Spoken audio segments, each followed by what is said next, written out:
This is the Beat of Sports with Marc Daniels.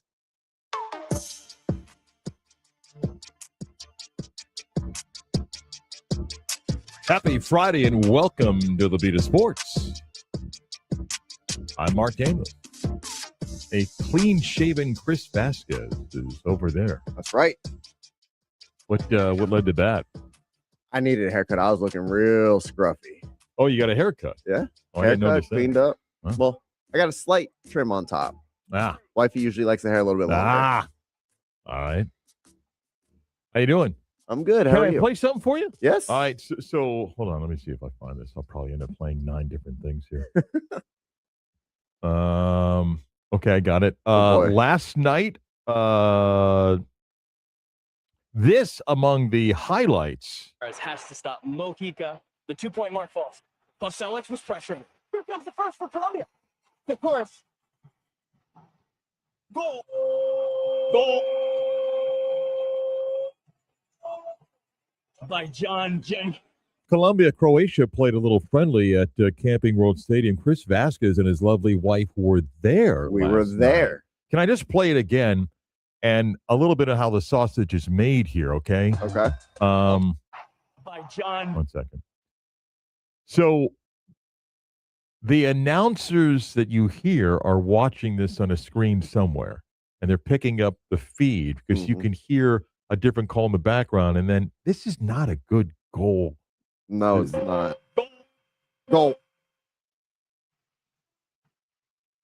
That Goal. was not very good right there when he that right. First for Colombia. The course. Goal. Goal. Like, Goal. that might be the worst goal call ever. Goal. Ever. You know? But anyway, so you and your lovely wife were there. We were.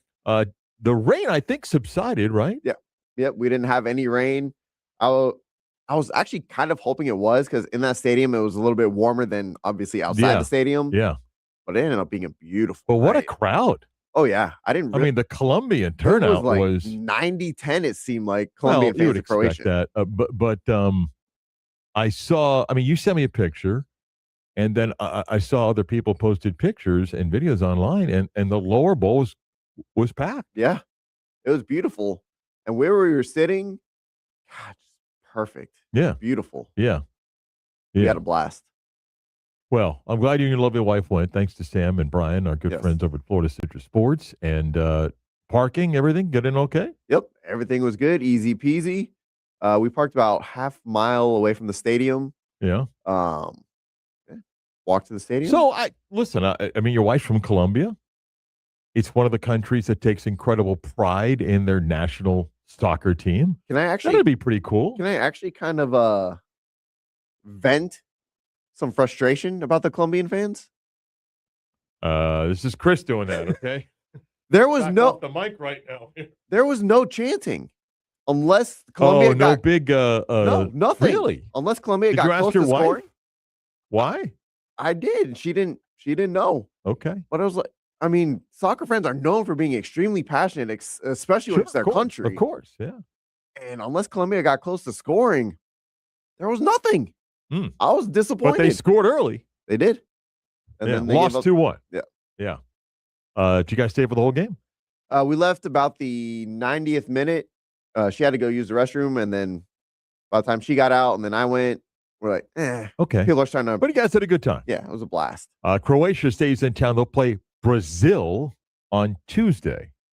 As great as the Colombian turnout was, I think it's going to be bigger when Brazil comes here. I would probably agree with that. But that was fun night for you guys. Yeah, no, it was a blast. So Chris thank you. sent me Thank you so great much. pictures, and I'm glad you guys had a good time. That was cool. Did you see the video I sent you at the end of the night? Yes. It bugs the hell out of me. It bugs the hell out of me. Explain what you're talking about. So on the way home, we stop off at Bowegan's, have a nightcap, Yeah. wide open parking lot, Yeah. and sure enough, Somebody chose to. right next to me, Yeah. there's even spots closer. Yeah. And you park right next to me. Mm. That drives me insane. Mm-hmm. Why? For what reason? Why? I don't know. Oh my god. Don't let it ruin a good night, Chris. Don't let it ruin a good night. Oh. We got a lot of stuff coming up on the program today. Mike O'Donnell's going to break down the tournament. Magic did win last night, a little bit on that victory. I got some thoughts also on what happened in the NCAA tournament. Another opening day for baseball yesterday. The Marlins played their first game today, but baseball continues its opening a couple of days. Richard L. Sports Law segment. Some really, really interesting stories with Richard, which we'll get to when he joins us. We get a week in review, a whole bunch of other stuff. You can access our show on FM 96.9 AM 740, listening on the iHeart app. Glad you're aboard. You can always download the podcast, subscribe, listen when it's convenient for you. You can watch the video stream on our YouTube page. Go to YouTube 96 on the Game Orlando, click on the logo, click on the live button, and you can watch the live stream of the show.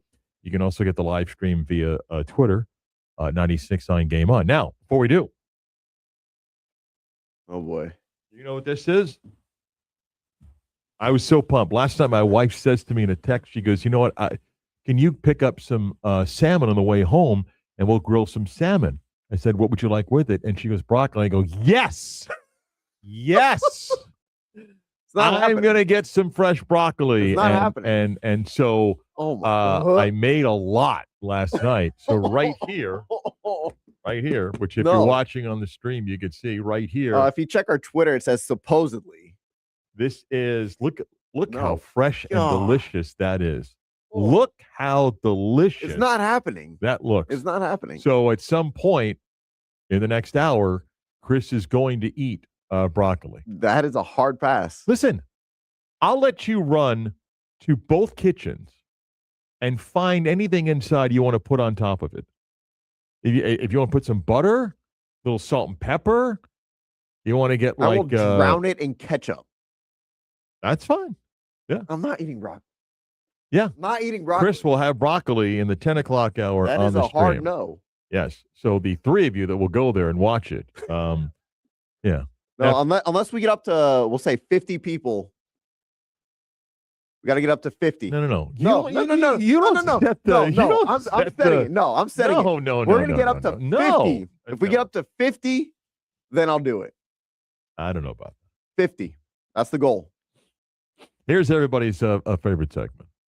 It's almost like an unwritten rule that when you become a father, you become king of the bad dad jokes. What is Forrest Gump's password? 1Forrest1. Are you ready to laugh? We know at least one person is. Here's CB's dad joke of the day. Oh, that's so great. Look at this. Oh, my God. That is delicious. God, it's disgusting. You can feel the health in my body right now. You want to hear a joke? Me eating broccoli. Go ahead.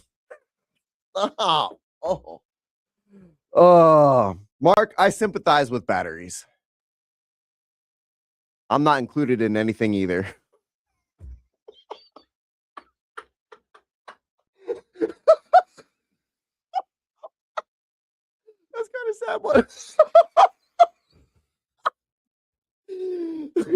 I like that one, huh? Battery sold separately. You like that? Yeah. Pretty good. Pretty good.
Hey, what's up? This is Pat Lynch. And I'm talking about you're not rocking out with WJRR. Lock it in here with Marc Daniels and the beat of sports.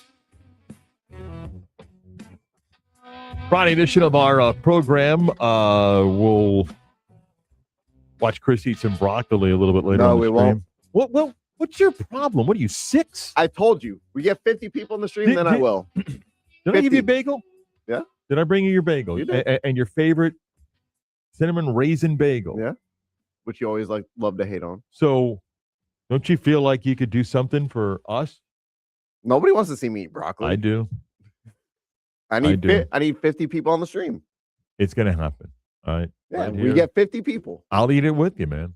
I'll eat it You with like you. broccoli. There's a difference. I'll eat it with you. You know what? Man. Then I will bring in something that you don't like and you can eat it. You don't know what I like or don't like.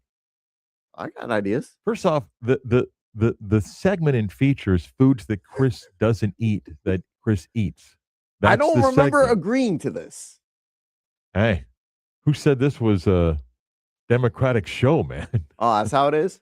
Yeah, Okay. exactly. Okay. Magic won last night, beating the Sacramento Kings, 121-117. Okay. 39-point first quarter for the Magic. I'm a glass half full guy. All right. If you want to be a glass half full guy, which you should be in life, okay, any win for the Magic when you're trying to snap a losing streak is a good win. The team last night shot 54% for the game. They had 13 of 27 threes for 48%, hit 20 of 32 free throws. And Paolo went for 30 for a third straight game. Desmond Bain went for 23. Jalen Suggs came back and played, and by the way, played 34 minutes. While he wasn't great, 8 points. He hit a big three with a Magic. Put you in a spot to make you feel kind of nauseous as Orlando late in that basketball game is up 9, 116-107 with 2:33 to go, and watch Sacramento go on an 8-0 run. And yeah, if you're watching that game, you're like, wait a minute, are you kidding me? Because the Kings, just like the Pacers, they go out, if they hit a few shots early, then they're into the game. If they don't, yeah, whatever. But they hung around. And next thing you know, you're looking, going, wait a minute, is this now a one-possession game? Yeah. DeMar DeRozan went for 33 in the game last night. But the Magic get the basket by Suggs, and they win 121-117.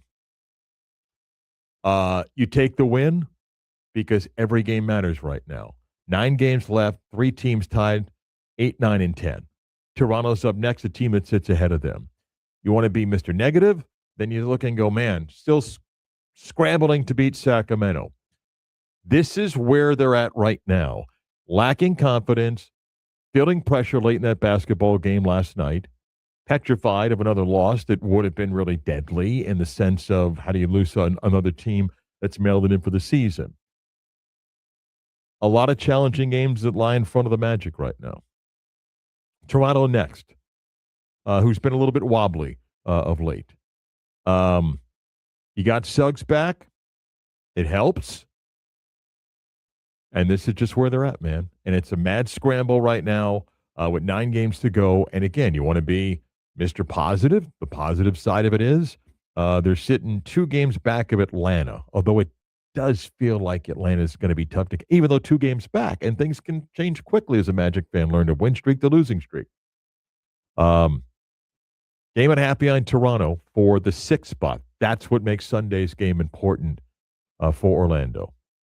And the Hornets blew out the Knicks last night in the second half. They've won 5 straight. And here you go. 9 games left. See what happens. Quickly, college basketball last night. 2 great games in the early session. Iowa's a great story. I mean, dude can coach. He's really good. They run great sets. Great game. Purdue, Texas, great game. The 2 night games, Illinois stifling Houston, matched them physically, and if Houston's down double digits, they're really hard to score points. And but if they lead you by double digits, you're done. But the performance of the night to me was just the way Arizona just went out and did whatever they want against Arkansas and just said, you can't outscore us, and your one guy can score, and Arizona looked unbelievable. Could have scored 130 if they wanted to last night. So that was impressive. And tonight, great game. St. John's Duke. Tips off at 7 o'clock tonight. That'll be a lot of fun. 10 o'clock hour, WYGM Orlando, WJR HD2 Cocoa Beach. Orlando sports leader, Marc Daniels, the Beat of Sports. Bobby from Bowegans is here. How are you? I'm doing great, Mark. Bobby will Friday. eat broccoli. Not afraid. Don't be scared of Real- broccoli. Okay, Chris. real men eat then broccoli. you guys can eat the Let's broccoli. share some broccoli in here. It's fine. You want to bet? Anyway, how you doing, man? I'm doing good. Yeah, doing you're real good. You told me construction's moving along We're- on the it's expansion. Moving along. We're cranking away. We're making progress. So it's going to happen Yeah. soon. Still not announcing opening days, but it is coming very, very soon. Good. So I'm excited. I'm When tired, you're but I'm around excited. something every single day, it's hard to see progress. So you're probably like, what changed from yesterday to today? But you've made a ton of progress and down the home stretch here now, right? Yeah, we even have some of the regulars are coming in. They're like be able to kind of Cool. pop their heads next door, and they're like, "Oh, it looks like you guys are close. Like Yeah. we're getting very close." I'm super excited. Cool. What'd you bring today? So today, I mean, not a shock. One of my favorite styles is American IPA. We have this new one on tap called "Got Any Spare Change." Mhm. We've done it once before. It was really popular. Actually, sold out super quick, so we decided to bring it back. We brought one of the big boys here. It's Mhm. Friday, so we can celebrate. Like Chris, drink this and eat some broccoli. He's going to be in a good spot. Drink that? Yes. Eat broccoli? No. Whoa. There we go. My hands are a little hurt from all the construction. It takes me a while. So yeah, this is American IPA. We made it with Simcoe, Mosaic, and Citra hops, and it's I don't know if we can pick that up or not. Love but, that sound. It's super effervescent. Comes in at 7.2%. Big bouquet of American style, like citrus and the pine. Good combination there. Nice, clean, crisp. It's perfect for a Friday morning. The better time of the year because of weather to do that. What better time right now? Spring baseball season starts. Get Right. a nice little hot dog. But I'm it's saying the ingredients perfect. is there a better time of the year for it based on For this. I mean, for me, honestly, I think IPAs all year round. Right. But it's like for the hops, they're still like harvest comes in through towards the end of the year, August, September. Yeah. But they're still it stays fresh, the form we use. So I think just now, like springtime, a nice crisp IPA is beautiful. nice. So we have American IPA, we have a West Coast IPA, we have a hazy IPA. What's kind of the difference between all three? So once you kind of start nitpicking, we talked about the difference between hazies and like the West Coast and American style. So the American style and the West Coast will kind of dial in here. There's a lot of similarities, and once you start getting down to the breakdown of it, it's almost to like style definitions of what the World Beer Cup, which is one of the largest competitions in the world, coming up. So knock on wood, we're going to bring home some gold with this one. But it's kind of what they differentiate the breakdown. And the way I see it as the West Coast, kind of like our 1967 West Coast, is going to be more of that classic style. It's going to have a little bit of crystal malts in there. It's going to have that classic piney, dank, resinous, like West Coast American style hops in it. The American style IPA, which I like to see, is going to have a little bit more of that cross between the new age hops. So more of that bright citrus, the fruitiness, some of those hops that you might be able to find in the hazies, but you could find that more in like the American styles.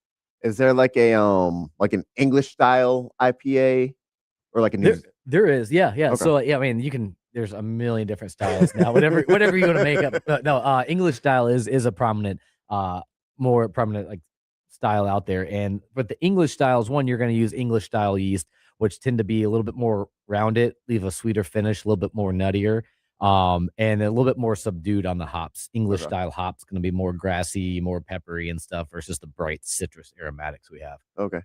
Got any spare change? How'd you come up with the name? If you've ever seen our head brewer Jason after the end of a long double batch brew day or whatever, he could be making beer, he could be sitting on the side of the road asking for some spare change, and we just looked at him one day. We just kept saying it to him, so that's kind of how that one came about. There's always a great story behind the Sometimes they the just name. come to you. Yeah. So with IPAs, more specifically the American IPA, what would you recommend food pairing wise? Yeah, we were just kind of talking about this. Actually a great ballpark hot dog would be perfect. With IPAs, I kind of like to go spicier because the hops really kind of stand up to those spicy flavors. So if you get, hot wings, you get some spicy Indian food, some nice red pepper flakes and some broccoli, it would be perfect. You already said there? I said broccoli. Something I won't be having. So I think I like that something that stands up to that heat a little bit. It kind of helps cut through a little bit and cleanses your palate. That's usually my go-to with a good IPA. How long's the start to finish process for that? So this one's gonna be about 2.5 weeks. Yeah. Usually the IPA is between 10 to 14 days. We go a little bit longer. We like to do more extensive dry hopping, so we do it in different stages throughout the fermentation process. We feel like we get more nuanced flavors out of there, so it takes us a little bit longer. What determines how long a brewing process takes for a beer? It starts with the style. Ales are generally going to be quicker fermentation. If we go lagers, that's going to be a lot more extensive fermentation. The lagers are slower; it's colder fermented. So usually that between 4 and 8 weeks, sometimes longer with that. Ales typically within the 2 week range. And then if we're barrel aging stuff, I don't know if you guys saw any when you were over visiting the facility, if we had any barrels going, but we do now. Those can take anywhere between 12 to 24 months, depending on Wow. what we're making. Wow. Yeah, that scares me. Just letting something sit for say 24 months, and then you go to pour it, you're ready for it, and it just not what you want. That would be my Well, biggest fear. Well, so like we usually do. I mean, that's kind of the gamble if you're doing like a single barrel something. That's what makes it really really special for that. We generally like to do multiple ones, so I'll have different levels, and we kind of stack it all the way up to the ceiling. And you can kind of taste and blend that way. And so you're like, hey, I like the oaky character from this barrel, but this one's really popping with the maltiness, and you kind of take and you can blend those and get exactly what you want out of that. And that's a whole nother level of creativity there. It's really fun. You got a whole bunch of stuff going on. So what's coming up? What do we need to tell people about? Yeah, so you can get this beer now. We have it both tap rooms and it's out in the Central Florida market. Got any spare change? It's our new American IPA. We are actively going through that expansion in Castleberry. We'll be open very shortly, so please check us out. Stay tuned. We're going to be announcing those dates when we're actually be able to roll out this expansion we've been talking about for the past 6 months. So super excited there. And then, yeah, come check us out. We got 2 locations in Central Florida, one in Castleberry on the corner of 436 and Redbug, one in Avalon Park at the marketplace at Avalon. Check us online at bowegans.com, BOWIGENS.com, and all the social medias at Bowegans Beer Co. When's competition coming up? So World Beer Cup, we just sent everything out. I gotta look. It's coming up in the next couple weeks, I believe. It's honestly like we've won a lot of awards in the past 11 years.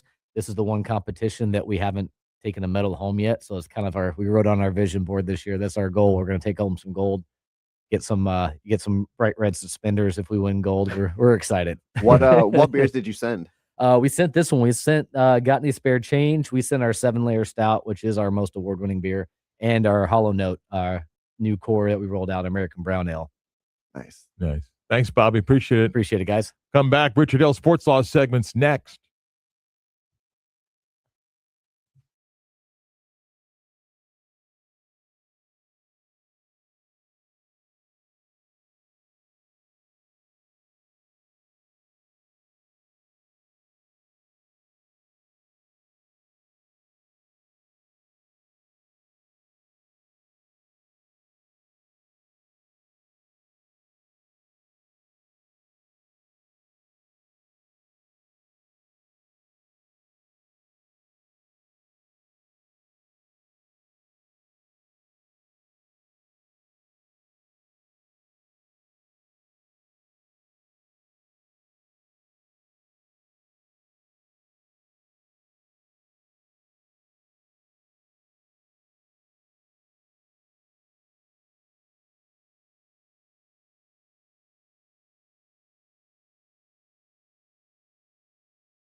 Time now for this week's Sports Law segment with Richard Hale.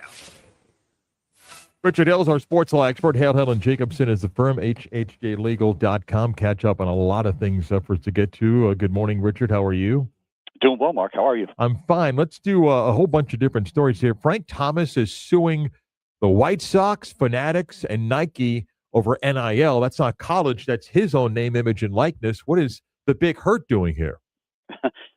Went from the Big Hurt when he was back in his playing days to now just getting his feelings hurt again and again by the Chicago White Sox. And you know, this hasn't been obviously the best breakup of all time. If you recall, there was some brouhaha going back when he retired from the White Sox because they didn't want to pay him like the all-star that he was, as he fell off a year or two there at the end.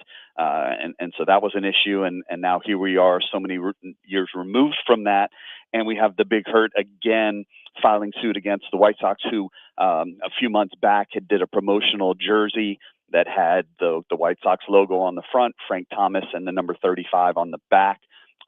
Nike, who made the jersey and had their logo on it, is also a party to this lawsuit. And Frank Thomas saying, look, you know, I certainly never gave you permission to use my name, image, and likeness. We'll see if the Chicago White Sox can go back into the archives and find anything where possibly Frank Thomas did allow his name, image, and likeness to be used. Certainly at the time, we know that would have been okay, but here we are many years removed from that, and we'll see how this thing develops. Aiden Holloway, former basketball player at Alabama, made some headlines when he got himself in trouble for marijuana. Turns out when the cops got there, looked around, it's all over his apartment, looked at his phone. Turns out he may have been doing drug deals, and Alabama suspends him, kicks him off the team. However, he and his attorney denying all allegations in their case. What's the game plan here? Yeah, not only a big game for the Tide tonight on the court, but off the court, this Aiden Holloway situation has gotten increasingly more interesting and complicated for that matter. So big arrest made. The allegations are felony counts in nature. So you have him being charged with not only possession and especially possession in an amount that he intended to distribute, but also a little bit of an antiquated charge in terms of not having the proper tax. So if you were out there distributing this marijuana, not just obviously that's illegal, especially in the state of Alabama right now. But if you were distributing that you didn't have the proper tax amount on the distribution, so that is more along the lines of a violation of the tax code, and so carries some different penalties with it. But suffice it to say that the government here, the state attorney's office, charging him with as much as possible in an effort to try and make some of these allegations stick. Yes, you are correct. This week, he and his lawyer came out and said, we're denying all of these allegations. None of it's true. The sense that I get is that the real strength behind their argument is going to be with the search and the seizure of these particular drugs. How the government conducted their investigation, what information they relied on, what the probable cause was to investigate Holloway is going to be the real sticking point here, whether or not that's going to provide an outlet for them to be able to not only suppress the search, but also any evidence that was gained as a result of the search is going to be the main point here for the defense. And whether or not that carries the day, we'll wait and see. All right, we've done trademark cases over the years. Here's an interesting one. We got a Long Island distillery that's suing Live Golf, alleging that their use of Live branding for alcoholic beverages and apparel is their trademark. What's this case interesting? Yeah, Long Island vodka. And for those who may travel to the Northeast from time to time, probably a pretty well-known spirit up there. You can usually find it on golf courses, and which is ironic and given the situation here. But you have a trademark infringement, not the first that Liv has had to deal with. If you keep in mind, there were a few years back they introduced another drink that had some trademark implications to it, and they ended up having to stop the use of Live and golf, and ended up having to stop using that particular drink on its courses. And so the spirit here, the no pun intended, is one and the same. You have an alcohol manufacturer from the Northeast saying, look, we've been using the trademark LIV for years. Now you've introduced a live vodka drink that you're trying to sell on the courses where you're hosting your events, and we've got a problem with it. And certainly I think there's an argument to be made here that the live golf drink could create some confusion in the marketplace in terms of whether it's a live sponsored drink or whether it's the LIV drink from New York. So I feel like they've got a pretty strong case here, and we'll see what live does, whether they continue to try to sell the drink on premises and promote it, or whether they'll back off. Another story, and we've touched on these before, but here's another interesting one. You got a couple of guys that are claiming that, hey, DraftKings and FanDuel, they're going out of their way to make me addicted to sports gambling. And sometimes my sympathy goes just so far, but we've done a number of these stories about the manipulation by these sports books to try to get you hooked. Is there something unique about this case? Yeah, continue to be fascinated by the evolution of these cases, and I've really taken an interest in my practice and seeing how these develop. The argument to be made here is rather specific. So let's break down what they're saying. Obviously, we're familiar with here in Florida the gaming sites that are available if you want to make a sportsbook wager. However, and we don't necessarily have this type of wagering on the Hard Rock app, which is the one that's available to bettors here in Florida. We're talking more here about DraftKings, and we're talking about FanDuel, who have gotten so precise in their offerings that you can actually bet pitch to pitch or in football play to play, and that the very nature of that type of action is addicting. So let's juxtapose that to Mark and I walking into a casino. The casino is only open for certain hours, and if we sit down, even at a slot machine, which is probably the most fast-paced action that you could get, we're sitting down for a session. We know how much we're invested for because it tells you on the slot machine, and then at some point the casino is going to close, and then we're going to be asked to leave. Now, in this particular instance, what the argument that's being made is the sportsbook app that's giving you access to these particular bets never closes, because you and I could be sitting there on our phones betting camel races in Dubai. We could be betting baseball games on the West Coast, and it's a constant attractiveness, and it really feeds into the addiction that you and I might have, as opposed to someone who can go on a sportsbook app, can make a bet on the UCF game that's to occur next week, and then can wipe their hands of it and go back to whatever it was that they were doing. These particular plaintiffs, the plaintiffs in this particular case, were essentially gambling 24/7, given the access that was provided by FanDuel and DraftKings. And they were betting on everything, and they were betting on stuff that may seem insignificant, but was costing them and their families hundreds of thousands of dollars.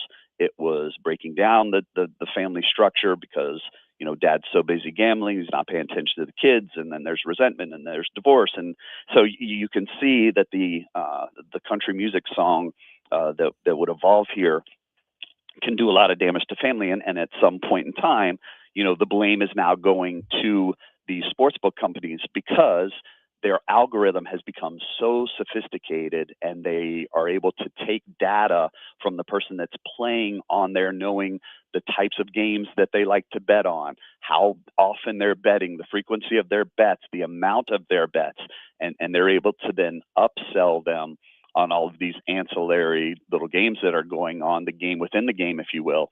And for that reason, these gamblers have become a target of these big companies because at the end of the day, they're trying to separate the gambler from its money. And they're doing a pretty good job of it, at least in these cases. Is this a case that you just got to make sure you pick the right people in the jury that are sympathetic? Well, not only the right jury, if it would ever get that far, the goal here, I think, of filing this type of case is to engage in what we call the discovery process. So if you're able to survive, you're able to file a case like this and survive a motion to dismiss, you're going to get to do some extensive discovery into these gambling operators, their algorithms, how they're specifically targeting gamblers. And there's a lot of intellectual property there that these gambling operators don't want to turn over. So could you get a settlement in that case? Very possibly.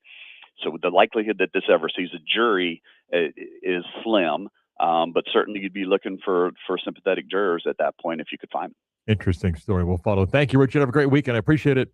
Take care, Mark. Richard Hales, our sports law expert. Hale, Hill, and Jacobson is a firm. We talk hoops with Mike O'Donnell next.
This is Step Back 3 with MOD.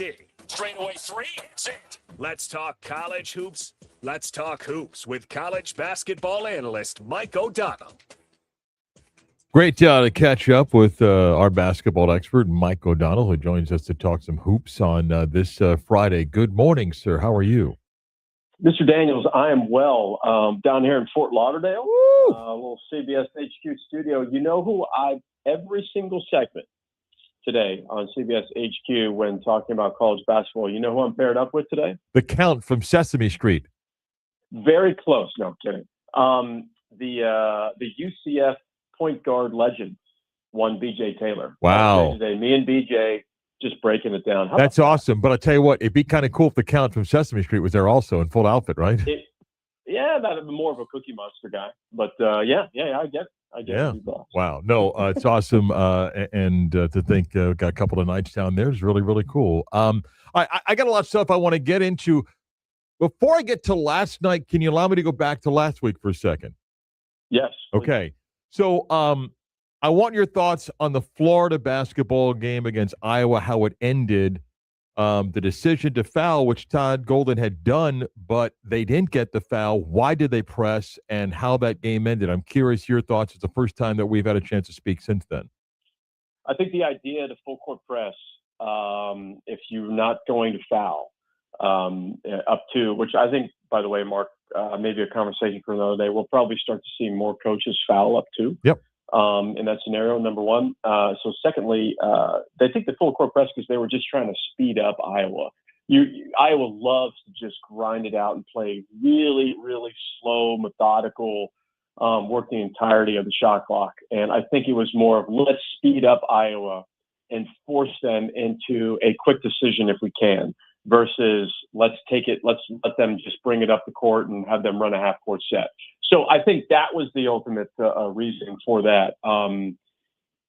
Bennett Sturts caught it on a run, on a banana cut, which what you're taught to do. And it was really interesting considering the score that the only thing that you really couldn't give up is a three in that scenario. And the overhelp by Florida is what created that 3-point look for Iowa. And just you're so worried about Sturts, Mark. And I get it. And it's the human element of the game. But masterful job by Iowa down the stretch. I said this about UCF earlier in the week. If you play the best you can and you lose to somebody, you can be disappointed, but at least you feel like you played your best. It has to sting more when you don't play your best. You miss 11 free throws, 11 first-half turnovers, 5 of the 6 Themis Folk turnovers led to UCLA points. Riley Kugel goes 5 of 15. It stings because that's how you lost. And UCLA was a better team that night, and you only get one chance in the tournament to win in advance. No doubt, and that was about as poorly of an executed game offensively as UCF had played all season. Maybe the worst half court execution.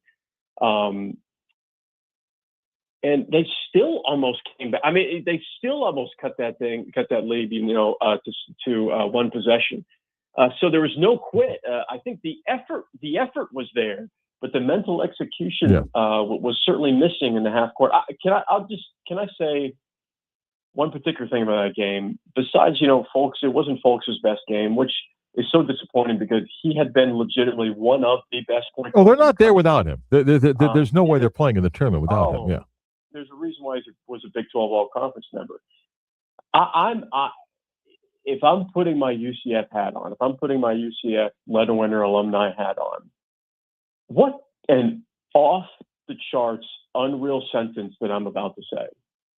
UCF basketball was an at-large bid out of the Big 12.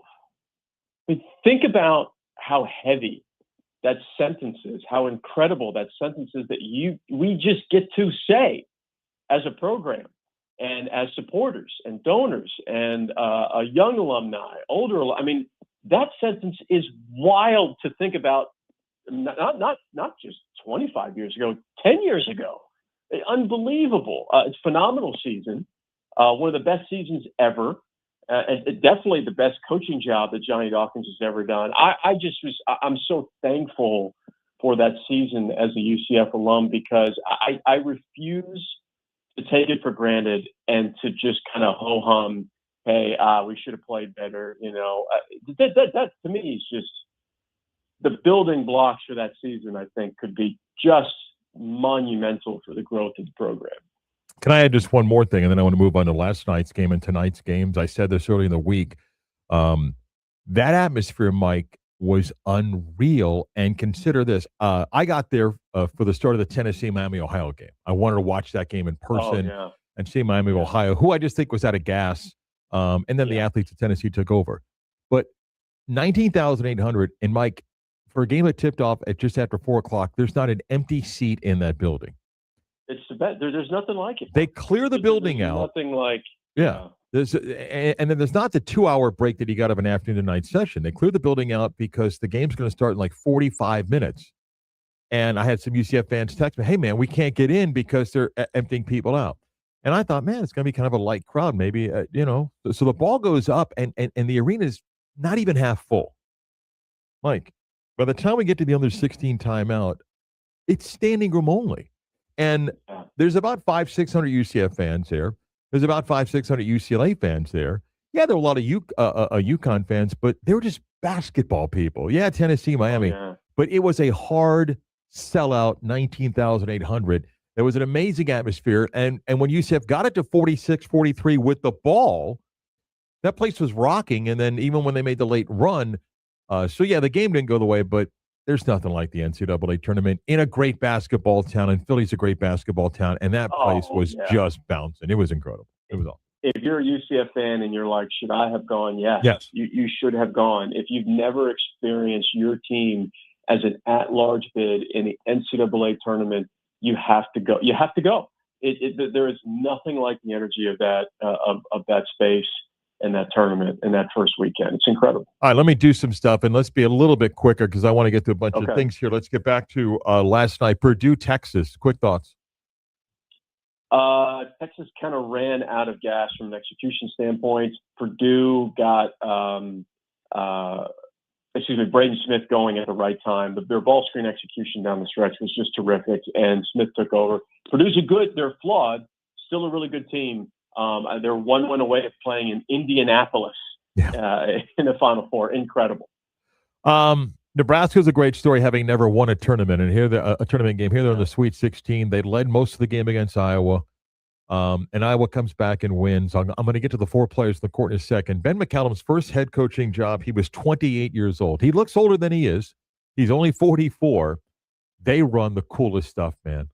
They just run some great stuff and found a way to win. And I'm going to ask you just thoughts on McCollum and then what it means, Bennett Sturtz, the point guard, to have a point guard that knows exactly what you want to do. Sometimes you have to balance out, are you prisoner of the moment or do you really believe in what you're saying? I think I can make a real argument that Bennett Sturtz is the best in-game coach in college basketball right now. He's won national championships and Final Fours wherever he's gone. High school. You mean McCollum? You said Sturtz. You mean McCollum? I'm sorry. My apologies. Ben McCollum. The head coach of Iowa. I think he's the best in-game coach in college basketball. He is the mentor of Grant McCaslin and Dusty May. Yeah. Those guys learned from him while he was at Division II. That's how good and smart Ben McCollum is. He gets his point guards to play at an elite level. One of the more interesting things about Ben McCollum is that he does not have a structured substitution pattern. He does not rely on analytics to define how he subs and when he subs and who he subs for. He literally subs off a field, off of like this guy. His substitutions are strictly effort-based. If he feels the effort is there, you're staying in, regardless if you're making shots, missing shots, turning them over. But everything else is like a mad scientist deep dive analytics wise and how he manipulates the offense and defense on both ends. He's a defensive guy first, but he's the point guard whisperer for college basketball. Mark, Ben McCollum is, you got to keep that guy there for as long as you possibly can. And he's going to win. He's just going to win at Iowa. It's incredible. I think you have to be careful that North Carolina is not going to call him up. Well, that would be interesting, but I think he's along for Iowa. I think so too. I think so too. But I think that conversation is going to happen. 4 players on the floor for Nebraska, but the rule book, the official does not have to give Nebraska the extra time. Nope. There's the other side of it, like, hey, we count players and so forth. Quick thought on that. It's a coaching staff mistake, coupled with lack of communication, and I would actually not put that. Fred Hoiberg has to take ultimate responsibility, but it's the assistant coaches. Those little special team situations, the assistant coaches have to be aware of that. That is on the bench for Nebraska, no question about it. Huge mistake. Illinois, Houston. If you're down 10 or 12 to Houston, you're done.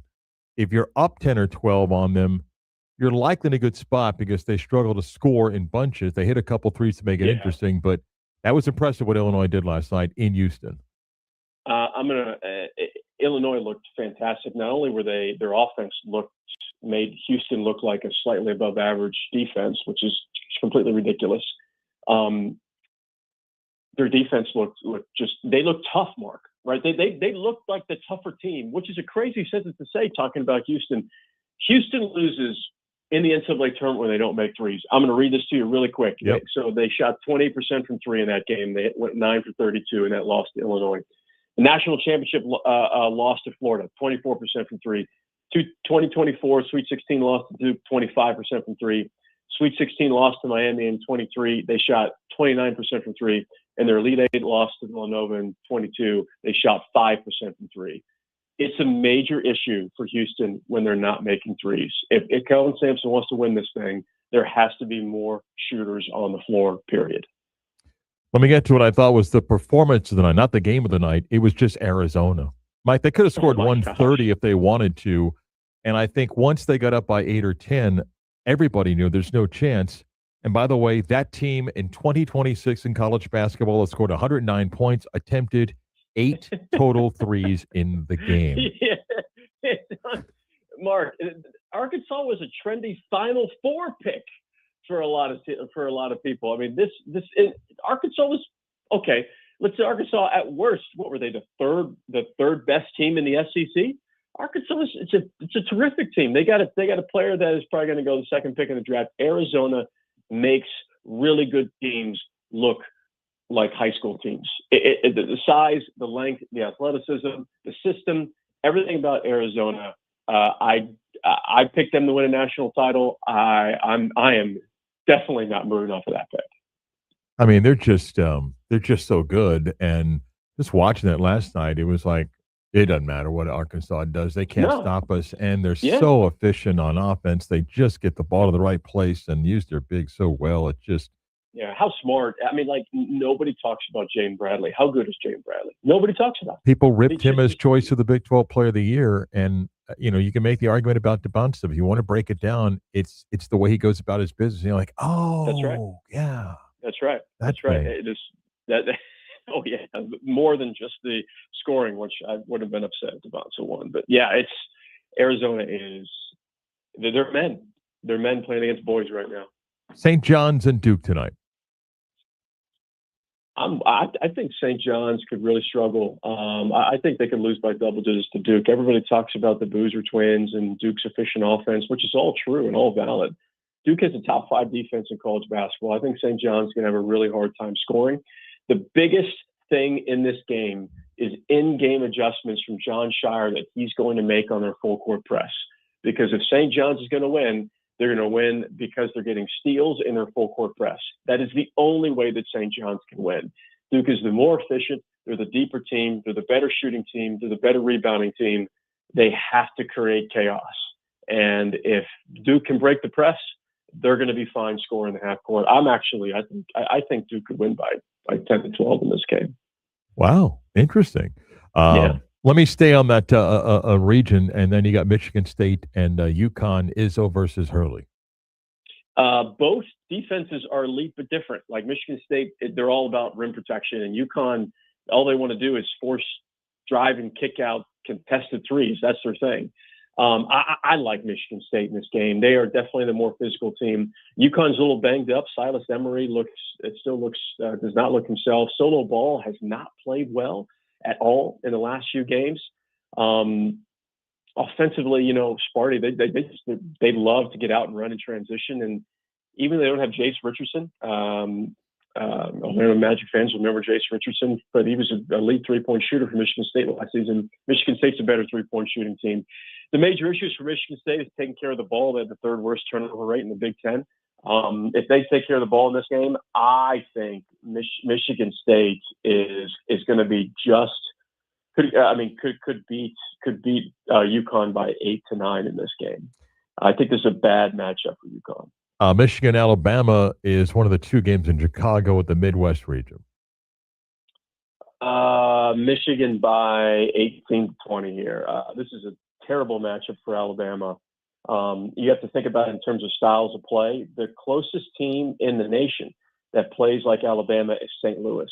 I think that game for Michigan versus St. Louis in that second round was tight in the first half, and then Michigan just completely wore them down. As soon as St. Louis took two bad shots, Michigan completely blew it wide open.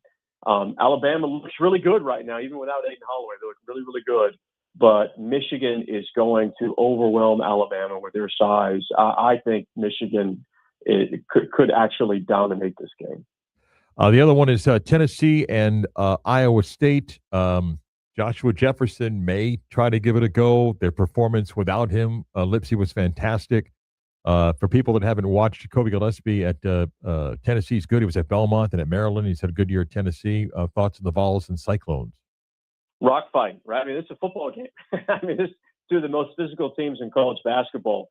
The biggest issue in this game, regardless, whether Joshua Jefferson plays or not, I really believe this. I think this is a really bad matchup for Tennessee because Tennessee has had major issues hanging on the ball and not turning it over. They have the second to last turnover rate in SEC play. Iowa State ranks 4th in the nation in forcing turnovers.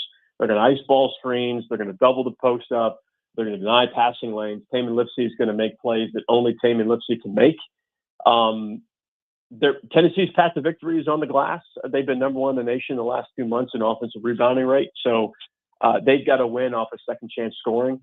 But that is just an awesome matchup. But I think Iowa State, their defense is too good for Tennessee. You have any thoughts on the Will Wade deal? Going back to LSU after 1 year, the AD yesterday said he felt betrayed. Wade talked about, coming back and the resources, but I guess it's 2026, so players bounce, coaches bounce. Yeah, it's different. People who it's not exactly the same. Coaches are in charge of an entire program. As a player, you're just responsible for yourself. So it is different. But Will Wade going back to LSU, there's two things. Number one, it was about the money. And number two, I think Will Wade would like to go back to the place that he got in trouble at, prove that he's going to win at a high level. And here's the thing, Mark. He's going to get players, and he's going to win, and he's going to go to the NCAA tournament. He's an incredible coach. Did he do right by NC State? Absolutely not. But he's back where he wants to be. And I'm sure the way he handled it to NC State, more and more is going to continue to come out, and would probably be in a fashion that I think most people would disagree with. But I don't think Will Wade cares, and he's just going to do the press conference and off you go. And that's who he is, and that's the reality of the situation. I want to end with a couple quick things here. More impressive, me talking with Hoops Weiss in Philadelphia or Fran Dumpy, the former great coach himself. Which one? Man, I don't know Weiss well. I love Fran Dumpy. Well, what an amazing guy to talk to. But, listen, I'll go with Dumpy there. Listen, I got to kind of borrow in Rich Zavosik, who's the assistant AD at UCF. Dumpy sees Rich and says, "Rich, come over to say hi." And then Fran turns and I said, "Fran, Marc Daniels." He goes, "Yeah, of course I remember you." That was like the highlight of the weekend. How about that? Of the time that UCF was in the conference with Temple, and I saw Fran. He goes, "Of course I remember you." And I don't think it was lying. I think it was serious. Fran Dumpy's not a guy that kind of just says that kind He's of so stuff. nice. Yeah, really. He's so Genuine nice. article, man. Genuine article. He's a guy that you'd love to play for, no doubt. Last question. Mike, I've got broccoli here. And Chris Vasquez does not like broccoli. He's going to eat broccoli on our video stream in a little bit. You're a big broccoli guy, right? I love the good cooked broccoli. Yeah. You get cooked broccoli with a little sweet potato and a little grilled chicken. Are you kidding me? That's a power meal and a half right there, I'm Coach. going to ask Mark to stop lying to people and saying that I'm eating broccoli because it's not happening. You're eating broccoli. No. The segment is You called don't- you Food. don't like broccoli? Broccoli is disgusting. The segment is called Foods That Chris Doesn't Eat That Chris Eats. And you're going to have broccoli. 50 people on the You stream. May I offer a suggestion, Yeah. Chris Vasquez? Please.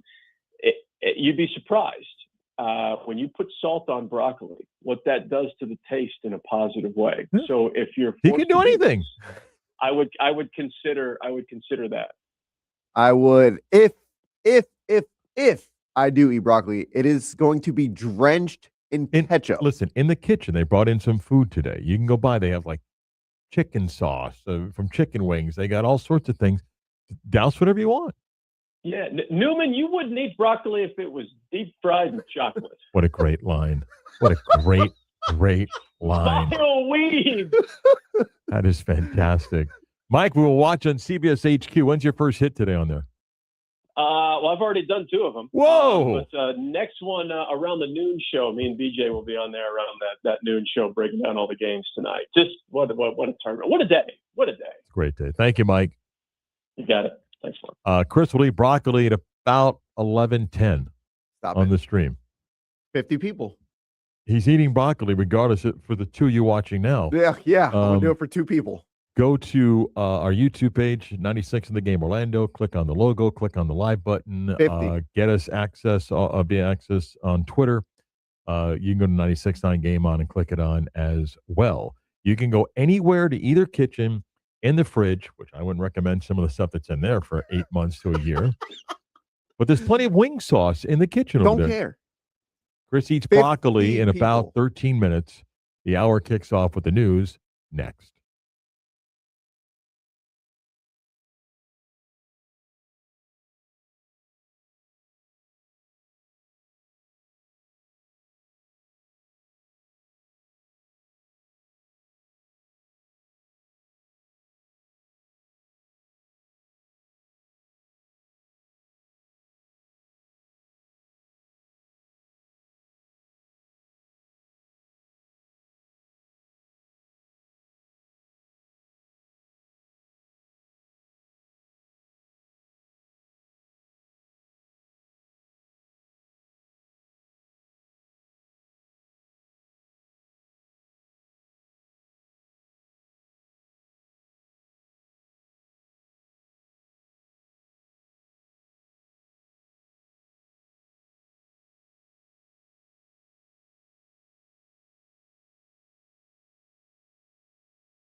Let's really do the news. Yes.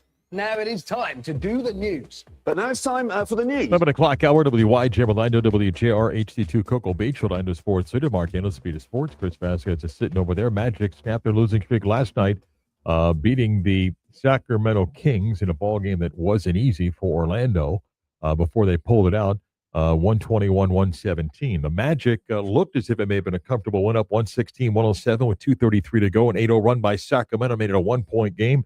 Jalen Suggs, who did return, knocked down a big three for the Magic that put them up, and they win it by 4. Paolo gets his third straight game of 30 points or more. Desmond Bain went for 23. Magic shot 54% in the game, hit 13 of 27 threes, and they're at Toronto on Sunday. Last night, the Hornets, the Hornets beat the Knicks 114-103.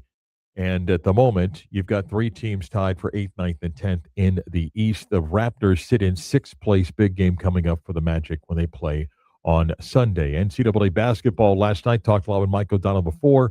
The 4 winners, Purdue beat Texas 79-77. A tip-in with 0.7 seconds to go the difference for Purdue. The other early games saw Iowa rally and beat Nebraska 77-71. The buzz in that game is, in a 3-point game, Nebraska coming out of a timeout put 4 players on the floor. A long pass for Iowa led to an easy basket. They go on and win by 6. Illinois beat Houston in Houston 65-55. And Arizona put up 109 on 5 3-pointers. 5 of 8 from 3. You have to laugh in college basketball today, Chris. You just have to laugh and go, what? 5 3-pointers. 5 of 8. Over 100 points. 109, and could have scored 130 easily. Yeah. They're different, man. They're different. Wow. They're different. Jaden Bradley, as Mike O'Donnell was talking about, it was a Big 12 Player of the Year, which was eye-popping in Kansas City because people thought A.J. DeBonsa was an easy winner. But I'm not going hardcore analytics here, but nobody puts the basketball in the hands of his teammates in a better position for a higher percentage shot. Yes, you could drive and kick out to wide open wing for 3, and that's a great play, but the dude knows where to put the balls to their bigs, and their bigs they're giants. They just step on people and eat them and crush them and their hearts and their bodies and so forth. Yeah, they do. Yeah, last night Arizona ate 6 Arkansas players. They're not missing. They've been eaten by Arizona players. Tonight, 4 games begin with St. John's and Duke, Alabama, Michigan, and the 2 later games, Michigan State, UConn, and Tennessee, Iowa State, before we get to the Elite 8 coming up on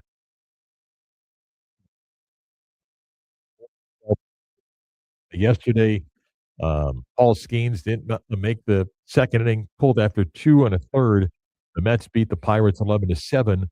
The Rays yesterday, in a game against the Cardinals, they lost 9-7. Rays had a 6-run 6th inning and led 7-1. Except the Cardinals put 8 in the bottom half of the 6th and went on to win by a score of 9-7.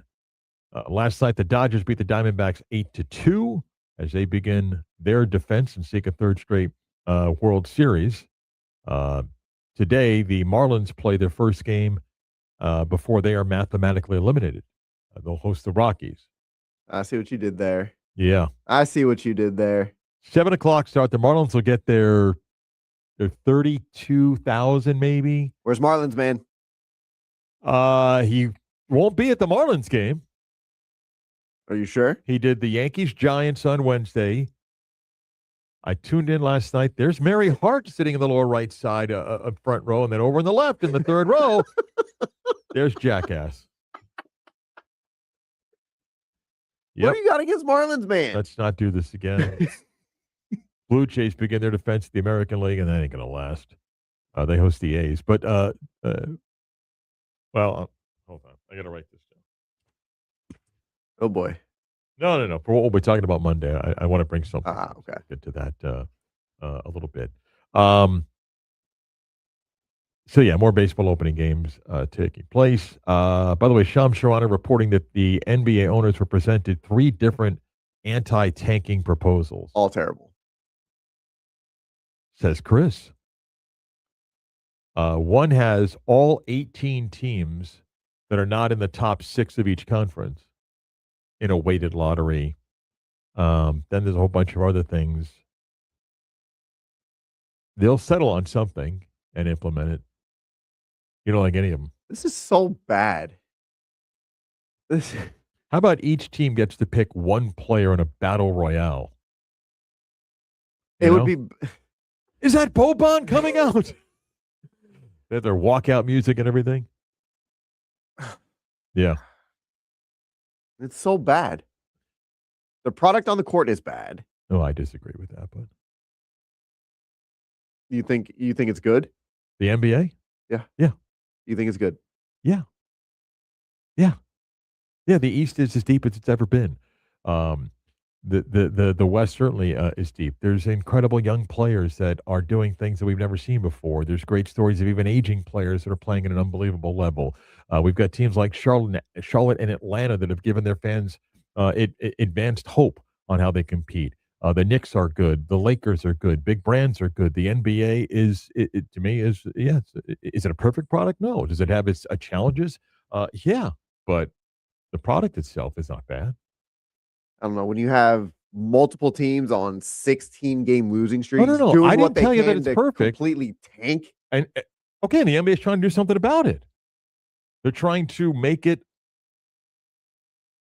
such that there's no benefit in doing that. It doesn't mean that the other stuff of teams compete. Again, the East isn't exciting in the cities where anywhere from, I don't know about 5, but 6 through 10. I don't know how that's going to be. Who's going to be out of the play-in?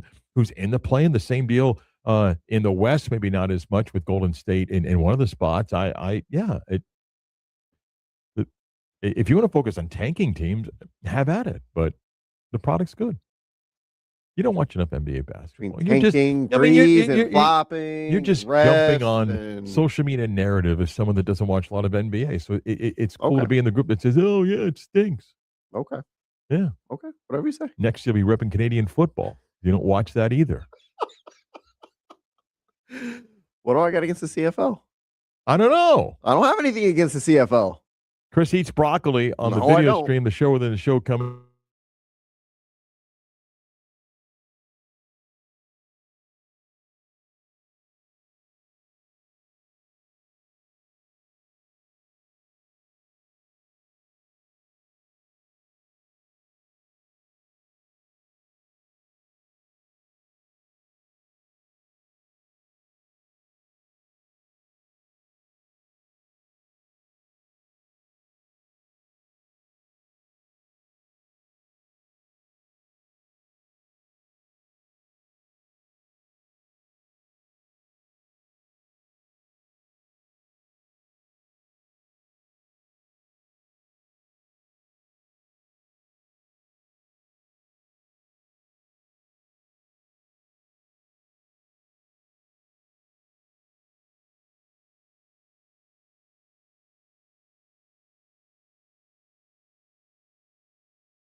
We up? Yeah, we're up. Okay. Oh, a swig of what is that? Coke? Yeah.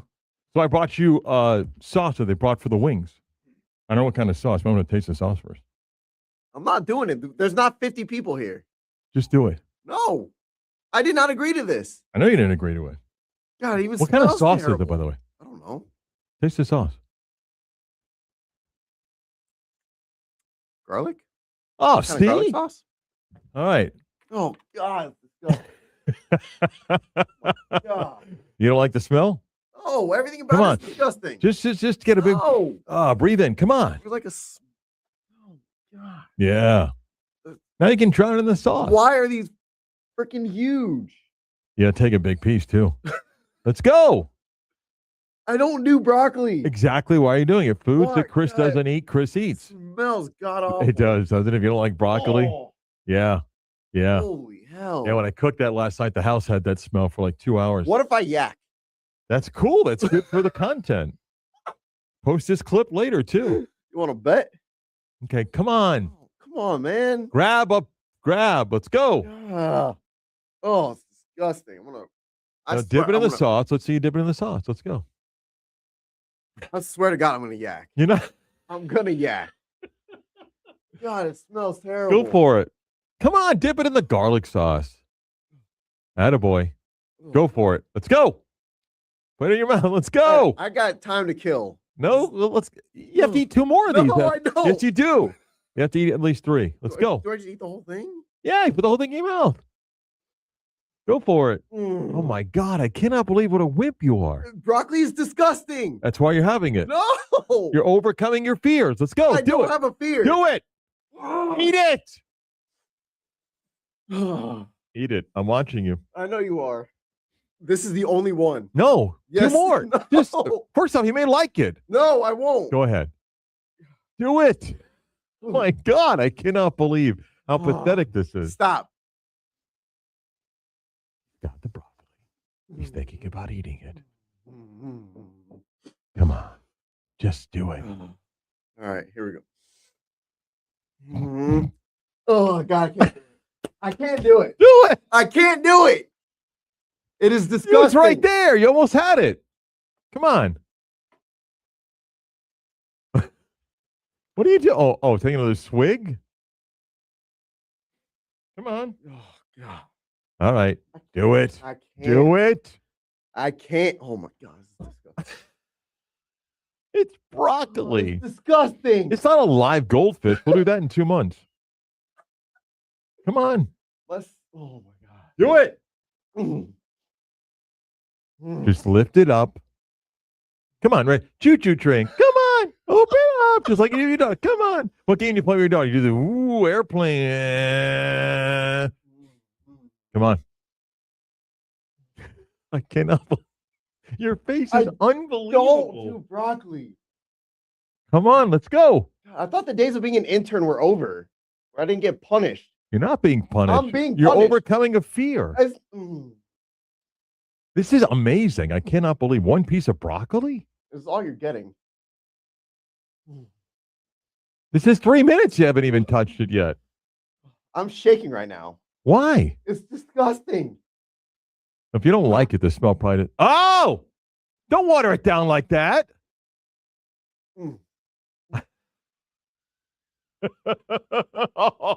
Oh, come on. Chew. Swallow. Swallow. Chew. All right, 2 more pieces. You get 1. That's it? Oh my God. Oh, I'm gonna hurl. Oh, that's terrible. You didn't even get the true flavor of it. You drowned it in Coke. Oh God. You want to take that home later? I'll throw it away. That's a good piece of Tupperware. You can't throw it in man's Tupperware. What are you talking about? Just spit your Coke all over the table. Oh man. That doesn't even count. Oh. That's I ate unbelievable. broccoli. Oh, my Oh God, I'm gonna God. hurl. Well, I want to stay on in case you throw up. That's kind of cool. Do you have that feeling like if you just put your finger in your mouth to just throw up? Oh God. Yeah. yes. Do it. Wow. Oh my God. That was horrible. No, it wasn't. That was horrible. You drowned it in Coke. I don't care. God, I don't even want to see the comments. Oh. Comments are funny. I can't believe you acted like that. It's disgusting. You want to do it again? in No! 15? You sure? Yes. You didn't even use the garlic sauce, did you? Yeah, I did. You You saw dipped me it in- drown it. But you dipped it in Coke is what you did. Well, you got both. Didn't even get 50 on the stream. You made that demand. I didn't make that demand. You want to get 50, you got to eat a live goldfish in a couple. Will you do that? Oh. No? All right, we got to go. All right.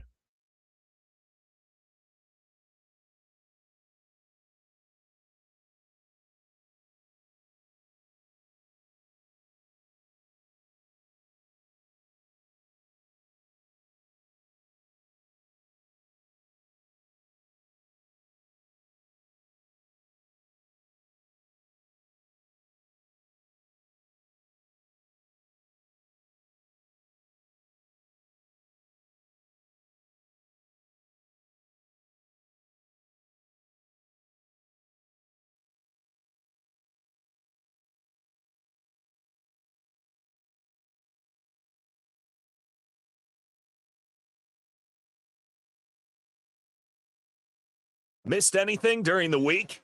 What? We've got you covered. Yeah. Here we go. Let's take a look back at the week that was. It's the Beat of Sports Week in Review with Marc Daniels. Just tell me you're going to post the video of that later. If it's automatically generated. You should see. I mean, if you didn't watch Christmas I'm stream sick. before you that did. Sick. Unbelievable. Piece of broccoli doused in garlic Parmesan sauce with like 8 gallons of Coke. Your face was unbelievable. Well, how was it? Horrible. Don't ever make me do that stuff again. I do not agree to this segment. Good content. I like it. I don't. Time for the weekend review. On Monday, we're talking about that flag football event with the NFL stars and Team USA and what I think can come out of it. The NFL is spending a lot of money promoting flag football by design going towards the Olympics. They're putting a lot of money into the youth side, men and women play.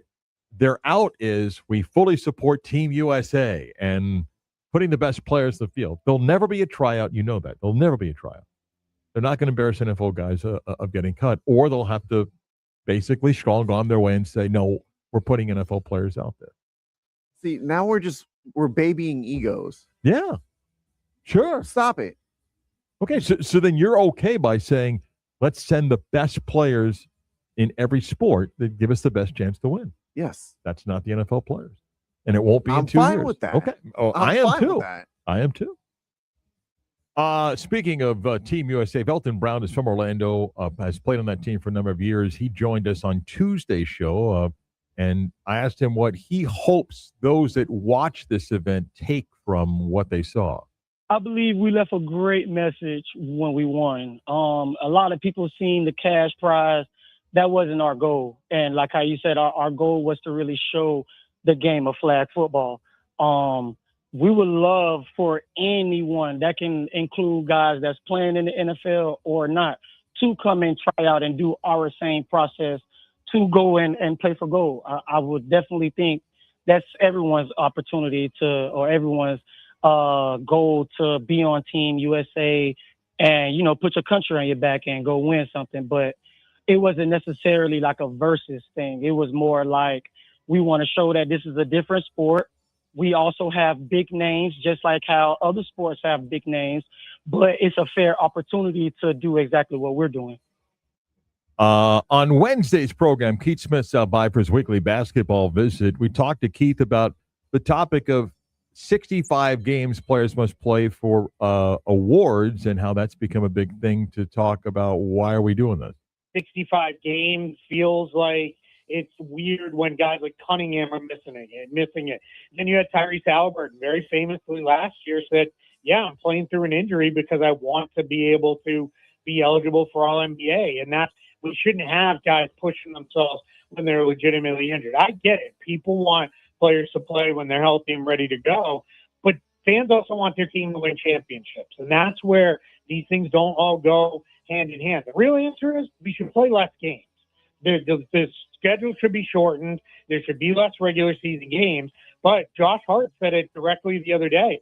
No one's going to go for that. The owners aren't going to go for less money, and the players certainly aren't going to take less money. So nobody wants to change the schedule. So we're kind of stuck with what this is. But I think there's going to be real pressure put on them to change it. That's going to be interesting to see what happens. By the way, SGA, Shai Gilgeous-Alexander, has played 61 games this season. Okay, he's played 61 games this season. Chris, he's got to get to 65 to be eligible.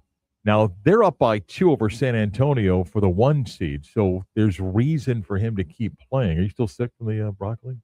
There's still some florets in my mouth. They got 9 games left, but he's got to play 4 more to get to 65. This shouldn't be an issue about playing games. This is another reason why I say the product is terrible when you have guys just sitting out games for the hell of it. He's not sitting out games. He's playing. How many games have they played? They played 73. He's missed 12. Injury? Just load management? Injury. Oh, he's got a couple that they took on a back-to-back. But, yeah, yesterday we were talking about DJ Lagway, the story that Matt Hayes wrote about Lagway, and he made the comments about it. Florida, felt isolated, depressed, didn't go to class, didn't talk to his teammates much. The role that he was stepping into, which was both his fault and Florida's fault, meaning whatever the money was, you weren't asked to just come in and be a quarterback. He stepped in and he had to save a coach. And then that whole environment engulfed him. And then you throw in the injuries of someone, and I don't mean immature as a young man, I just mean immature to all of this. The hype, the money, Florida brand, a coach on a hot seat, freshman quarterback, get out there and play. And this isn't a question about toughest conference in the country. I'm sorry, you throw an 18-year-old out in that conference, and you're going to get eaten up. And even though he showed flashes of it, the injuries never healed. And I blame him to a degree. I blame Florida a lot for not recognizing it. But then you're going to say, hey, Napier's trying to save his job and everything. And good for him if he's found a place that he's at peace. And Baylor's learning from what happened at Florida to have a different environment for him and to say, listen, we're going to get you to class. You're going to go integrate with your teammates. We're going to do stuff. And if he ends up having a great run at Baylor, good for him. You know, Chris, there are a lot of, and just focusing on quarterbacks, a lot of quarterbacks in college football that are transferring. It's just part of the world. And yes, it's often about money. It's also sometimes about this is a negative environment for me and I've got to get to a better place. Some may say, well, be tough and work your way through it. But you don't have to in the current world that allows you to go transfer. And the money is adding unbelievable amounts of pressure. Where if you're getting, what was it, $3 million for DJ Lagway as a true freshman to come in at the beginning of the whole pay for play, wasn't it? This was towards the beginning. So that's just an unbelievable amount of pressure for a kid to come in and as historic of a franchise or as historic as a college as Florida is, to come in and try and be their savior. I think there's also a little bit of a difference. For example, Carson Beck had played at that level for a couple of years. Brandon Sorsby goes from Cincinnati to Texas Tech. He's 23, I think. I do think it's different than the 18-year-old that steps on campus where everybody knows you're making a lot of money and you're expected to save a program and the job of the coach that's there. And we all know going from Pee Wee football to your high school football team making varsity to college, all these games are different than college to pro. All these games are different. Yeah. So it's just more pressure. And then again, you add the money part to it. And then he was expected to essentially save Billy Napier. Yeah. And look, and Florida right now is taking someone with a very small sample size at Georgia Tech against a very promising freshman that came in that's thought to also be one of those, could change a program. We'll see what happens here. UCF, and go back and take a look a year ago to now. A year ago, they were hoping that a guy that had one start at Indiana, but was at Tennessee, that, hey, give him a chance to go play, or a guy that had a few starts at FAU and at Marshall.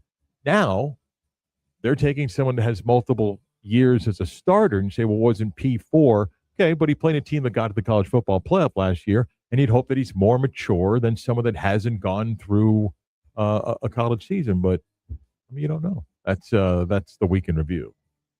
Stud of the week. He calls it a career. He's a Super Bowl champion, 3-time All-Pro. He's a Pro Bowler, and one of the Bucs' all-time greats, Levante David, called it a career. Here was him talking about becoming a girl dad.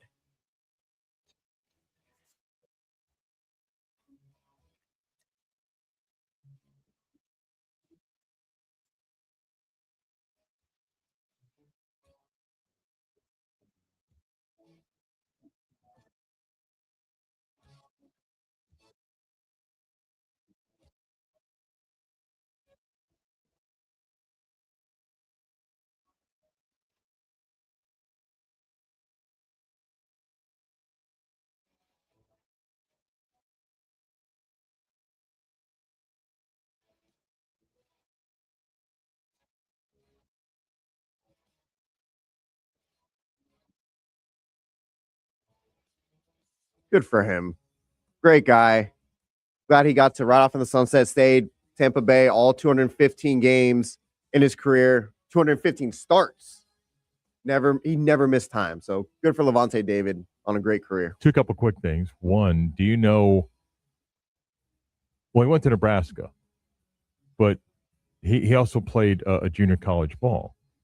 He's part of I don't know about famous, but part of a game. So he's at Fort Scott Community College. They played Berlin for the national championship when Cam Newton was their quarterback. He was Levante David was the defensive MVP of the game while Cam Newton was on the other side. Wow. Yeah. Okay. Can I do this? I'm not diminishing anything. Hall of Famer. I think so. 1,700 tackles, 14 interceptions, 3 defensive touchdowns. 1 Pro Bowl, 1 All-Pro. He's a 3-time All-Pro, 1-time first-team All-Pro, 2-time second team. But to me, Pro Bowls don't matter. Pro Bowls don't matter. Okay. I think what he's done, I would put him in the I mean, Hall he's of Fame. going to get in because that's what we do at the Hall of Fame. Okay. You don't think he is? Wrong guy to ask because you know me, man. You have to be one of the all-time greats to play. You don't think he's an all-time great? No. No. He'll get in, and here's why I'm glad he'll get in. He's incredibly respected by his peers, and I think there's value to playing on the same team your entire career. And when Ira Kaufman stands up in a few years when Levante is eligible, he'll give a very passionate speech. And so I hope he gets in, but I'm the wrong guy to ask when it comes to that. So I'm going to give you my guy. And Mike O'Donnell and I were just talking about this. Ben McCollum is the coach at Iowa. First off, go, Chris, do a search of Ben McCollum, McCollum. Okay? And Google or Twitter? Whatever, I don't care. Just get a picture of him. Okay, got him. He doesn't look 44, does he? He looks older than 44. Yes. Wears the white shirt with the tie. He just looks like a guy that's in his kind of balding up top. Looks with like hair. he's in his late 50s, early 60s. Yep. Right? Okay. He's 44. His first head coaching job was at Northwest Missouri State, where he was 28 years old. Okay. So he's there, and he wins 4 national championships in 5 seasons in which the tournament was played because they had a COVID year that it was canceled. Okay, so he was 395 and 91 at North Missouri State. All right. Then he gets hired to go to Drake. And in his first year at Drake, they go 31-4, and he wins an NCAA tournament game. Then he gets hired at Iowa, and in his first year at Iowa, they're in the Elite 8. At some point, you're like, I think the guy can coach. Right? You're like, yeah, I think he's probably pretty good. Yeah. And by the way, in a world of patience, which is different, Ben McCollum has 2 losing seasons his first 2 years. So he gets the job at 28. He goes 12-15 and then 10-16. And I can't speak for the AD. They're probably like, man, I don't know. We hired a young guy and everything. Then that's it. Then 22-7, 21-10, 24-9, 25-7, national championship, 27-6. He had an undefeated season at 38-0 in 2019. And the dude just wins, and there's something to it where you can look and go, doesn't matter where he coaches. Nice. Doesn't matter where he coaches, right? For him. I'm going to play something here for Dud of the week? Go for it. Dud of the week. Side to side. Baited to center field. Cruz started. It's over. Two Mets. And the first pitch to Marcus Semien to start his New York career. Oh! O'Neal Cruz committed 2 first-inning blunders, and I think on back-to-back pitches. Although it would have been a really interesting fight, I think Paul Skeens wanted to punch O'Neal Cruz, except as big of a dude as Paul Skeens is, O'Neal Cruz is probably a guy you think twice about hitting. But he can't play the infield anymore because he commits so many errors, and you think, well, great athlete, put him in center field. The second one you can almost forgive because he loses in the sun. The first one, he just completely blows the turn back and everything. And Skeens, for the first time in his career at any level, can't get out of the first inning, and he's pulled after 2/3 of an inning. And you can just see, if you watch Skeens, he just had to look like, you think this is on me? Not on me. Look at him over there, for crying out loud. I was joking with engineer Frank Glover, big Pirates fan. I told him Paul Skeens wouldn't even make it 3 innings. He'd give up 6 runs. Sure enough, they didn't even go 1 and gave up 5. Well, I was busy yesterday after the show doing some stuff, then went on an early run, and oh, wait, check the score. I'm like, wait, Skeens is gone after 2/3, and I'm thinking, man, he got, and then I go on Twitter, and you see O'Neal Cruz, and you're like, oh. O'Neal Cruz again. Oh, You got to move him to DH then. You would think. Yeah, I mean, just, yeah. Oh, man. For me, I don't know if I want to go Puka Nakua or this guy.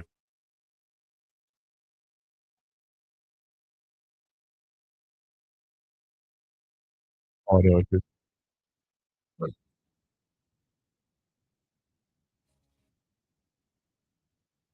Stop it! Were we serious? yeah. Were we serious? We're still on Fedor Sanders. I knew you were going to go on that. Oh my god!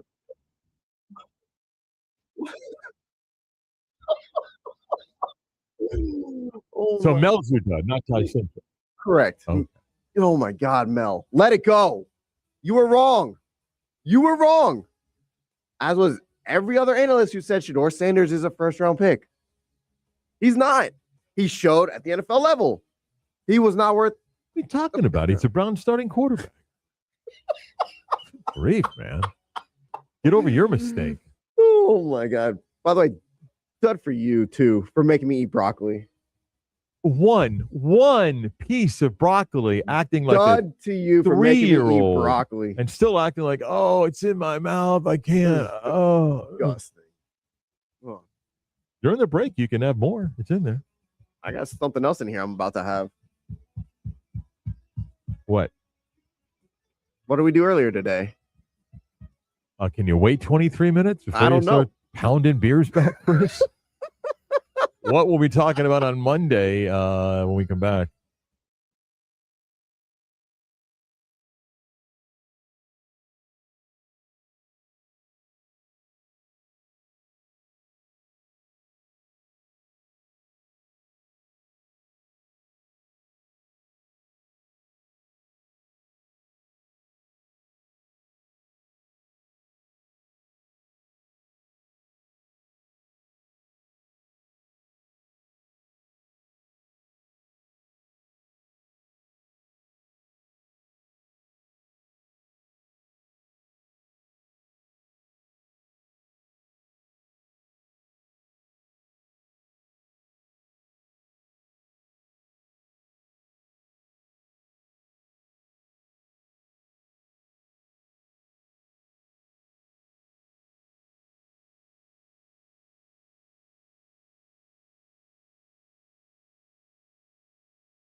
Weekend is coming, and we've already seen the script. From the locker room drama to the mind-boggling calls, we're giving you the weekend spoilers on a Friday. Here's what will we be talking about Monday. Three quick ones, Chris, and if you have one or two before we get to Kurt real quickly. Marlins attendance, I think they'll do like 31,000 tonight, and my guess is for game 2 and 3 in the series, it will not combine for 25,000. For game 2 and 3. Beginning of the season. It will not combine for 25,000. Also think 3 Big Ten teams will be in the Final Four. 3 Big Ten teams in the Final Four, and I think the Magic will be in 9th place when we get back here on Monday. All right. All right. Let's talk to Kurt from Maxine's on China, joins us on these Fridays. Can you, I don't know if you were listening before, what a baby Chris was eating a piece of broccoli. Just an absolute baby. I did say, was that him putting out a 911 that somebody needed to make an emergency delivery of some floss to remove some of those florets? And I told him, part of the flavor that I savor with my florets, I'm one of those guys that's blessed with a slight little gap in my front teeth. I can line up some of those bad boys. That's the one thing. I can line up 6, 7, 8 of those little things, the little spriglets right in the front of my teeth, put on a silly little smile. Man, I love me some broccoli. Just an absolute wimp. Anyway, what's happening in your place? I went long last segment, so I don't want to cut you short. Tell me all the good stuff happening in your place. Right on, brother. Yeah, well, and speaking of other greenery going on, Maxine did some wonderful planting out front, everyone. As we're into the spring season, we went to the plant sale over at Lou Gardens, and she got a guy, and the guys in the neighborhood, he came by and helped hook her up. So she's working on making that beautiful area all nice and green. Now, of course, we do know, and I don't know if she's listening or not, she does kind of have a brown thumb. She's a little bit better about putting a sear on a steak than keeping plants green. But anyway, everybody come out, check out those green plants while they're going on. And by the way, because she's making history with that at the end of Women's History Month, as that concludes here in the next couple of days. And keeping on that line, to all my guys that have met the Mr. Maxine's Men's Meetup Challenge that we've been having going on all month. My wife's always been like, where's your boys? Where's all your boys out there from sports radio, from Mark's show that bring out their women? Because I got the women bringing in the men. Gentlemen, thanks for coming out every week and let me know that you're coming in. You're bringing in your gals. We are getting our butts handed to us, so I need some support this weekend to close out the weekend, y'all. So, but I do appreciate everybody letting me know that you've been taking on that Men's Meetup Challenge at with Mr. Maxine. So let's get into some beautiful food. My brother, it is the end of the harvest season for snails in France. It's the end of the harvest season. So we've got a little escargot. Chris, who eats snails? I've never tried snails. Oh, Kurt, we got a new one. Snails. Yeah. You know what? They go great with the side of garlic butter over broccoli, Chris. They're fantastic. We're going to change your mind on this. Snails are wonderful. I'm going to have a ton of Coca-Cola. Ton of Coca-Cola. Oh, we're doing snails. Yeah. Sorry, go ahead, sir. Snails. You got to get him in. Yep. So we're going to do the snails with the garlic butter sauce, y'all, and some little bread bites with that on the side. Get you started there. The mushroom brie soup is back. Everybody enjoys that, man. Absolutely beautiful, creamy, rich mushroom soup, man. Big old mushrooms that we're slicing up, sauteing and dropping down in that. You will have a wonderful time with that mushroom brie soup. Getting into our entrees right now for seafood. It's back. Florida black grouper is coming back. Well, actually, this is Gulf Coast, so it may be coming out of waters that aren't necessarily right around Florida as open season really kicks in here in the next week for black grouper in Florida. So it's probably going to be coming off the coast of Mexico. Nonetheless, we get this fresh in super quick. It's probably been caught about 3-4 days till it gets to us total. Coming and packed in on ice as those fillets that came in this morning. Again, absolutely beautiful. Chef Tom is feeling super motivated. He and I were sitting at the bar and chatting a little bit. He goes, Kurt, man, I'm just feeling in a little bit of an Asian persuasion right now. And I think we're going to do us a beautiful orange soy sauce over top of that. You talk about bringing out some of that slightly sweet flavors in that very firm, moist, flaky texture of that black grouper. Put a little soy and orange over top of that. Florida oranges squeezed into it. I got a good feeling we'll probably get some zoodles. Those are zucchini noodles. Those are okay for you to try, Chris. Zucchini noodles, not necessarily broccoli. You could try those, and you'd enjoy them, I'm sure. If you want to move into our chop of the week is going to be a 14-ounce veal chop bone on. Oh my goodness, y'all. Just stop and ponder. 14-ounce bone on veal chop on that plate, about 1.5 inches, 2 inches thick in that. Going to be beautifully seared on our grill, finished off with a mushroom bordelaise sauce ladled over the top of that. You're reaching for that steak knife right now, y'all, and you're putting that fork right down in that meat. You're ready to take a slice. When you take a little cut in there and, oh, look at that, get it to the mouth. You're already smelling it right now. I've got the napkin. I got the table for you. I got the restaurant. You need to come down. Maybe you do a little surf and turf with your lady. Your lady gets that Florida black grouper or the Gold Coast grouper. You get that veal chop going on. 45 seconds. You can share the springtime brownie bar medley. That's right, traditional chocolate, peanut butter and chocolate, raspberry, blueberry, coconut, and lemon curd brownie bars with a little fresh whipped cream over top of it. You will have a fantastic time. Don't forget live music all weekend. Going to be a great, great time for you. Saturday morning, Saturday night, Sunday. For all this, our menus, lineups, make reservations, go online to Maxine'sOnShine.com. Right there on the homepage, you can click on the open table tab, look for the times and tables that are available, check out everything. We look forward to seeing you soon. Man, meet that challenge. I need you now. Y'all have a great weekend. We'll see you soon at Maxine's on Shine. Miss Any of that, go to Maxine'sOnShine.com. We're back to wrap up the week next.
Time for the latest news, gossip, trends, and off-the-wall stories.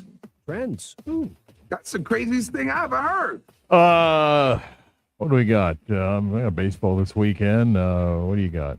I'll be bartending. I guess it's a cowboy night. I don't know if it's going to be country music, but there's going to be a DJ at What the location? Bowegans in Avalon Park. All right. I'll be rocking Dallas Cowboys jersey. Okay, behind Tex. the bar. We'll see you there. That's right. Yeah.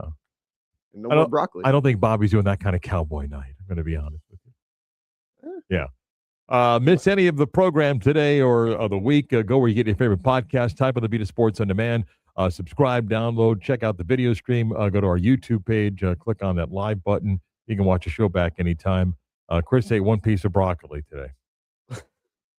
Go back and watch that alone, okay, man? We always end the week telling you to do something kind for someone who doesn't expect it. They'll appreciate it. You feel good about yourself, and it's easy to be kind. Chris, have a nice weekend. You too, Mark. We're back on Monday for the Beat of Sports.